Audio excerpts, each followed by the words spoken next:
Hi hello welcome to Jason media. ఇండస్ట్రీలో తీవ్ర విషాదం. సినిమా నటి షావుకార్ జానకి మృతి.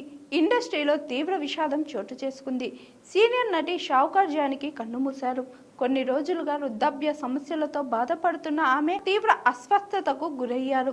దీంతో వెంటనే కుటుంబ సభ్యులు ఆమెను చెన్నైలోని కావేరీ ఆసుపత్రికి తరలించారు. చికిత్స పొందుతూ ఆమె తుది శ్వాస విడిచారు. షావుకార్ జానకి వయసు 94 సంవత్సరాలు. 7 దశాబ్దాల సుదీర్ఘ సినీ ప్రయాణంలో దాదాపు 4 భాషల్లో 450కి పైగా సినిమాల్లో నటించి తనదైన ముద్ర వేశారు. 4 తరాల నటీనటులతో నటించిన గొప్ప ఘనత షావుకార్ జానకి సొంతం. 1931 డిసెంబర్ 12న రాజమండ్రిలోని ఒక సంప్రదాయ కుటుంబంలో జన్మించిన షావుకార్ జానకి అసలు పేరు శంకరమంచి జానకి. చిన్నప్పటి నుంచి కళల మీద ఉన్న ఆసక్తితో కేవలం 14 ఏళ్ల వయసులోనే మద్రాసు వెళ్లి ఆకాశవాణిలో రేడియో ఆర్టిస్టుగా కెరియర్ ప్రారంభించారు. చిన్న వయసులోనే వివాహం జరగడం, ఆ తరువాత కనీసం 3 పూటల తినడానికి కూడా లేని పరిస్థితుల్లో ఆమె తీవ్రమైన ఆర్థిక ఇబ్బందులు ఎదుర్కొన్నారు. కుటుంబ భారాన్ని మోయడానికి, పిల్లల ఆకలి తీర్చడానికి తన భర్త అనుమతితో ఆమె సినీ రంగం వైపు అడుగులు వేశారు.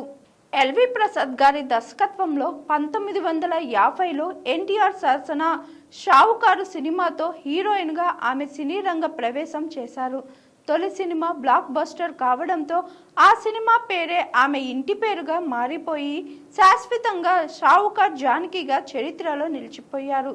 తెలుగు, తమిళ, కన్నడ, మలయాళ భాషల్లో ఎన్టీఆర్, ఏఎన్ఆర్, ఎంజీఆర్, శివాజీ గణేశన్, రాజీవ్ కుమార్, ప్రేమ్ నజీర్ లాంటి దిగ్గజ హీరోలందరి సరసన నటించి మెప్పించారు.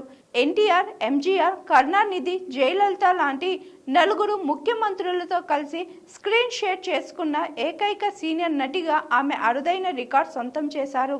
ఆ రోజుల్లోనే స్వయం శక్తితో మద్రాసులో సొంత ఇల్లు నిర్మించుకొని మహిళలకు ఆదర్శంగా నిలిచిన షావుకార్ జానకి ఆమె ఇల్లు ఎన్నో సూపర్ హిట్ సినిమాలకు వేదికగా నిలిచింది.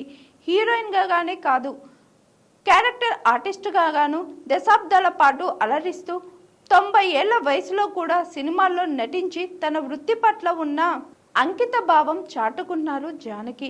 7.5 దశాబ్దాల పాటు కళారంగానికి ఆమె చేసిన విశేష సేవలకు గాను కేంద్ర ప్రభుత్వం 2022లో ప్రతిష్టాత్మక పద్మశ్రీ పురస్కారంతో సత్కరించింది.